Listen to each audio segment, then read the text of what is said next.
Saludo con mucho gusto, buenas tardes. Saludos, mi querido Vicente, buenas tardes, ¿cómo te va? Siempre un placer poder saludarte y poder estar contigo en tu programa en el que me siento muy honrado de participar. Oye, querido Jesús, a ver,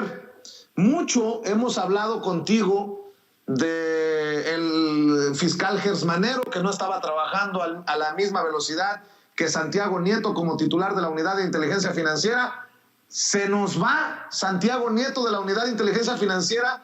por las extravagancias, dice el presidente López Obrador, por los lujos que no van de acuerdo a la cuarta transformación, a su plan de austeridad, y llega Pablo Gómez. Déjame iniciar preguntándote, ¿qué piensas de la salida de Santiago Nieto con todas las cuentas congeladas, con todas las carpetas abiertas, pero con una lista de invitados que incluye a personajes señalados como el propio dueño del periódico El Universal, Juan Francisco Ili Ortiz, como Josefina Vázquez Mota, la senadora panista, y la llegada de Pablo Gómez, dice el presidente, a prueba de cañonazos corruptos? Bueno, mi querido Vicente, sin duda alguna lo habíamos manejado aquí en este espacio, mi opinión en relación a Santiago Nieto, y yo siempre lo dije, lo sostuve, lo sostengo, sin duda alguna es uno de los hombres, o fue uno de los hombres más eficientes del presidente López Obrador en materia de combate a la corrupción. Yo no dudo que esta salida de Santiago Nieto, independientemente de las causas, hay quienes las atribuyen a las amistades que tiene, hay quienes las atribuyen esa salida a la fastuosa fiesta, que también tiene derecho, por supuesto. Hay quienes atribuyen también a los propios compromisos del presidente López Obrador para colocar justamente al gran Pablo Gómez, que te debo de decir, es un gran personaje dentro de la izquierda mexicana. Pero el hecho de que salga Santiago Nieto, por las causas que sean, pues sí le hace un boquete a la cuarta transformación. Yo lo había dicho y lo sostengo, yo lo considero que era el hombre más importante dentro de la cuarta transformación para el combate a la corrupción. Hubo errores, hubo decisiones internas, no sé qué será finalmente lo que hizo que Santiago Nieto presentara su renuncia. Hay versiones desde el interior de la presidencia de la República que refieren un hecho de molestia del presidente López Obrador, que finalmente le dijo, dame tu renuncia, porque pues no se puede tener un gobierno austero con funcionarios viviendo en situaciones principescas. Entonces, aquí en este sentido, mi opinión es que pierde mucho la cuarta transformación, por supuesto, pierde mucho también Santiago Nieto, porque también lo habíamos dicho aquí, Vicente, no me dejarás mentir, que Santiago Nieto era el hombre que se postulaba de alguna forma para ser el suplente, era la cuña pues en la Fiscalía General de la República para en un caso determinado de que el fiscal general de la República, con tantos escándalos, tantos problemas y tanta ineficiencia que ha demostrado hasta el momento, pues pudiera ser suplido en algún momento determinado por este funcionario, por Santiago Nieto. Creo que la llegada de Pablo Gómez podría de alguna forma subsanar este gran hueco que se está dejando, porque también conocemos a Pablo Gómez. Yo a Pablo Gómez le sigo la pista desde que estaba en el Partido Socialista Unificado de México, te acordarás del famoso PSUM. Entonces mis primeros votos que yo recuerdo, mis votos cuando iba yo a votar a las urnas, las primeras ocasiones, pues fueron precisamente para Pablo Gómez, porque se me hizo siempre un hombre muy congruente con su discurso político y su actuación pública. Entonces, aquí hay una gran diferencia, mi querido Vicente, también. Pablo Gómez es un político formado en la izquierda, un político identificado con las luchas sociales, un político identificado con los más pobres, pero esa es su trayectoria política. Recordemos que Santiago Nieto pues es un técnico, es un tecnócrata, es un especialista en la búsqueda, permíteme el término, un sabueso especializado en la búsqueda de delitos muy ocultos dentro de todo lo que es el sistema,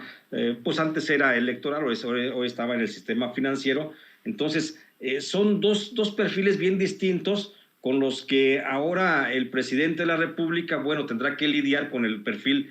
social de Pablo Gómez para tratar de suplir el perfil técnico de Santiago Nieto. Más allá, te digo, incluso de las causas, lo que sí siento es que la salida de Santiago Nieto, aparte del boquete que le deja a la Cuarta Transformación, pues también causa pues cierto desánimo en muchas de las gentes que creíamos. También yo había dicho en un momento determinado, lo habrás de recordar, allí están los videos, de que Santiago Nieto se me hacía un hombre muy eficiente, muy recto, muy dado pues a la investigación y a la persecución de la corrupción, pero que también era un hombre un tanto oscuro, un tanto que ocultaba la información. Yo lo dije aquí, que había yo solicitado muchas, por lo menos 14 solicitudes de información ante la Unidad de Investigación Financiera, y siempre Santiago Nieto, aun cuando estaba esa información ahí en carpetas que estaba para hacerse de manera pública, siempre me contestó en una manera oficiosa a través de documentos del área de transparencia, pues que esas investigaciones no existían, y curiosamente eran investigaciones sobre las que yo estaba en ruta con algunas de las gentes que hoy sabemos pues son sus amigos, como algunos panistas, algunos miembros de los medios de comunicación. Entonces también lo dije en su momento, que se me hacía como una ambivalencia muy extraña el hecho de que Santiago Nieto tuviera ese cariz de hombre íntegro, honesto, recto, combatiente de la corrupción, pero que por otro lado también se manifestara un tanto oscuro para poder proporcionar información que nutriera a la opinión pública. Entonces, resumiendo, mi querido Vicente, para no irme como hilo de media, porque ya ves que me das cuerda y a veces no hay quien me pare, pues yo resumo así el hecho: una gran pérdida para la Cuarta Transformación, la salida de Santiago Nieto, un gran dolor que le deja, por supuesto, a mucha gente que creímos en él y que pues vivió de una forma muy distinta a como combatir la corrupción. Yo no digo que sus recursos sean mal habidos, seguramente desconozco su trayectoria personal, ha sido un hombre que ha trabajado y seguramente ha hecho pues su riqueza, su fortuna, pero como dijo el presidente de la República hoy, que todo el mundo tiene derecho a los lujos, pero pues fuera del servicio público. Así es, gracias a las cerca de 18,000, 19,000 personas que están conectadas en estos momentos en vivo y en directo en nuestras trincheras independientes. Otro de los personajes que hemos mencionado aquí y de los que hay que seguir señalando, Emilio Lozoya, mi querido Jesús, ayer recibió otra bofetada, ya se quería ir de regreso a las lomas, a los restaurantes caros, y le dijeron: ni madre, el juez le dicta una segunda detención preventiva obligatoria, se queda en el reclusorio norte ahora por el caso agronitrogenados, y sale con la mamarrachada su abogado, que está dispuesto a reparar el daño hasta por $5 millones, pero el señor se dice inocente. Estos sí son dice mi papá que hay que ser cochis, pero no tan trompudos, pues aquí le queda perfectamente. Soy inocente, pero tengo $5 milloncitos ahí para reparar un daño. Pero conste que yo no recibí sobornos ni de Odebrecht ni de agronitrogenados. El colmo de los colmos, Jesús. Pues qué poca, mi querido Vicente, qué poca la de este señor, la de Emilio Lozoya. Creo que todo el mundo aplaudimos la resolución del juez que dijo: no, te quedas aunque tengas para pagar, y aunque tenga pues esos millones de dólares para pagar, que es en 2 residencias, tengo entendido, pues también habría que ver de dónde le viene, ¿no? De dónde le viene, pero sobre todo, fíjate, Vicente, que hay una cosa que también no se puede pasar por alto. No es el hecho nada más de la reparación del daño, es el hecho de que pues devuelva todo lo que se robó, de que restablezca el estado de las finanzas públicas al estado original en el que estaban. Pues acuérdate nada más que este señor Emilio Lozoya, nada más para recordarle a la audiencia, que fue el gestor de comprarle a este señor, se me olvida el nombre, la de nitrogenados. Alonso Ancira. Ándale, Alonso Ancira, sí. El haber negociado con Alonso Ancira una compra de una planta de chatarra en que se sobrevaloró en 200 millones de pesos, y que por esa compra de esa chatarra Pemex ha gastado más de 450 millones de pesos para restablecerla, para ponerla en operación, esa fábrica de fertilizantes, y pues que no ha funcionado. Es decir, o sea, con un desfalco de casi 450 mil millones de pesos, quiere pagar con, perdón, 450 millones de dólares, quiere pagar con una residencia de 3.4 millones de dólares. O sea, nos quiere vender pues también espejitos, ¿no? Y pues el caso Odebrecht, que es el caso también con el que lo mantiene en prisión y que pensaba que con eso se iba a salir nada más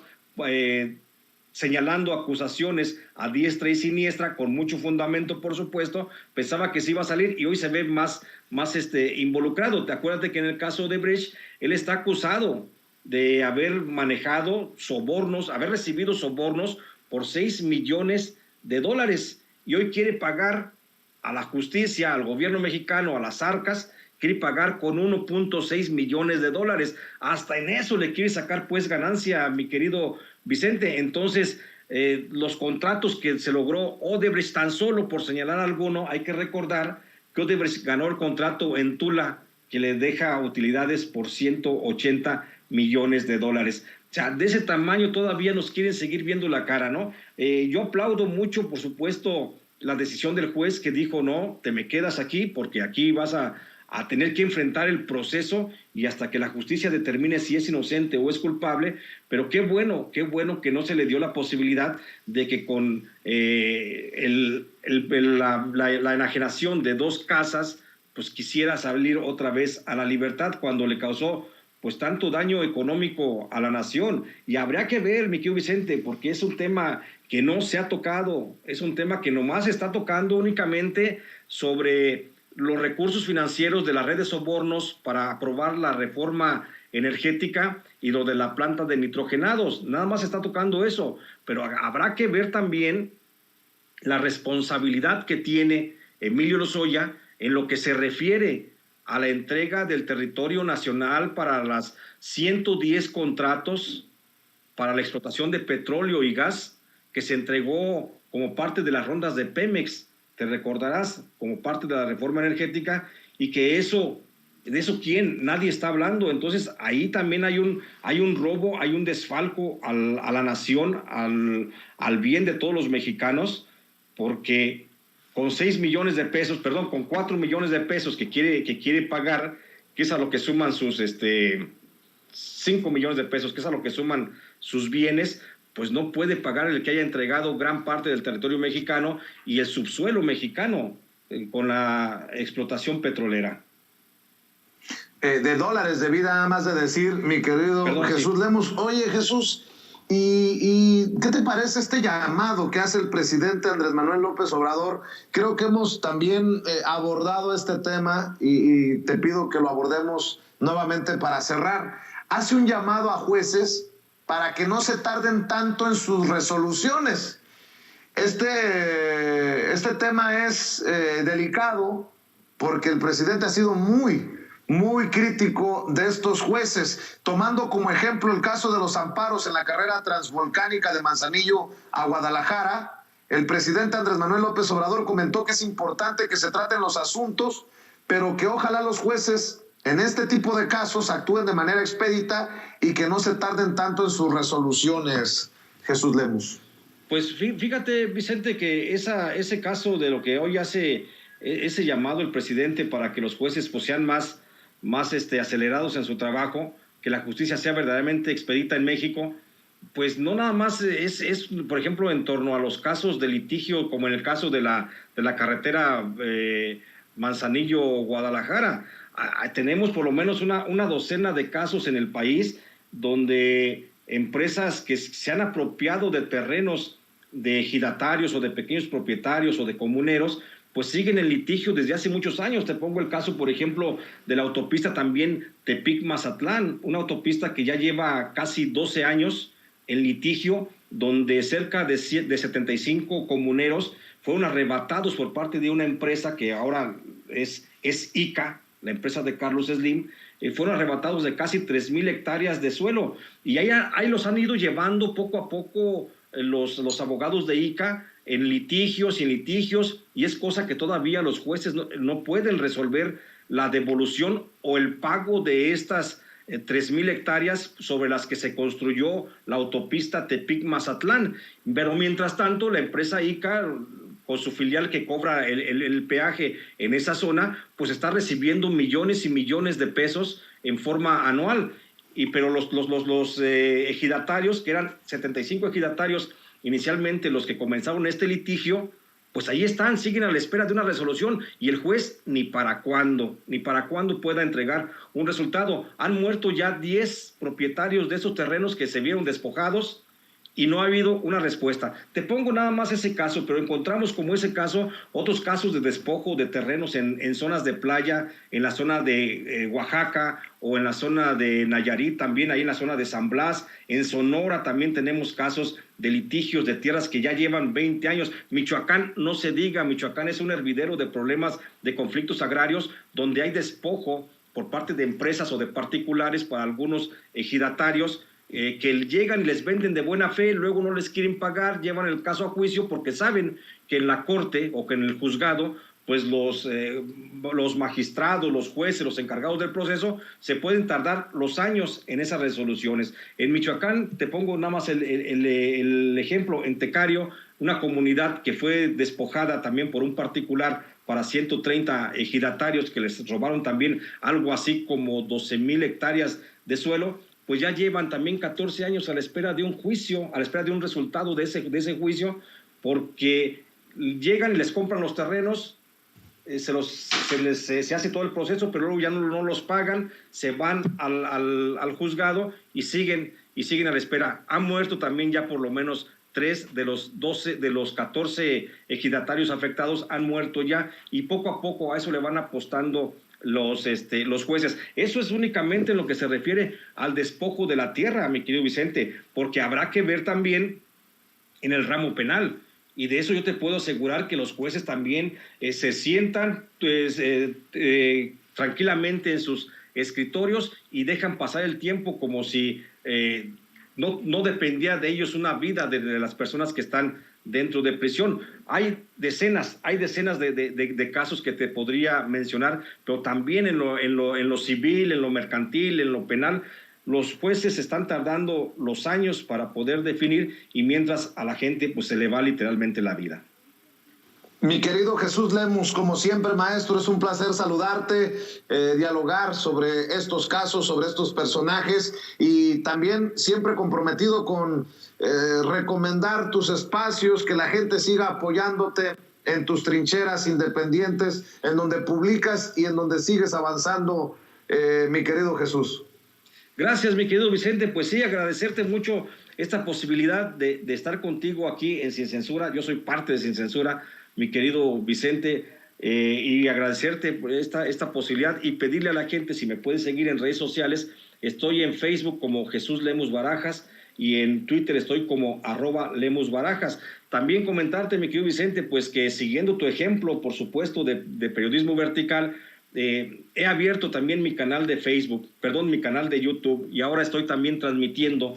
todos los días en la mañana de 9 a 9:40 de la mañana, un espacio muy breve. Estoy platicándole a la gente pues algunas de las novedades más importantes que estoy publicando. Publico en Los Angeles Times, también para si me quiere buscar la gente, y entonces pedirle a la audiencia siempre generosa de Sin Censura, que tanto me ha dado y tanto me ha apoyado, mi querido Vicente, pues que me acompañen en mi canal, que se suscriban. Mi canal de YouTube se llama J. Jesús Lemus, y ahí estoy transmitiendo pues lo más que se pueda todos los días de 9 a 9:40 de la mañana, y pues como siempre seguir aquí contigo en este espacio, mi querido Vicente. Claro que sí, te mando un abrazo, Jesús, y estamos al pendiente. Gracias. Un abrazo, mi querido Vicente. Sale, estamos también revisando lo que publican los colegas de la revista Contralínea. Entre otras cosas, han retomado, como nosotros lo retomamos, el hecho de que el presidente Andrés Manuel López Obrador pedirá a Joe Biden regularizar a 11 millones de inmigrantes indocumentados.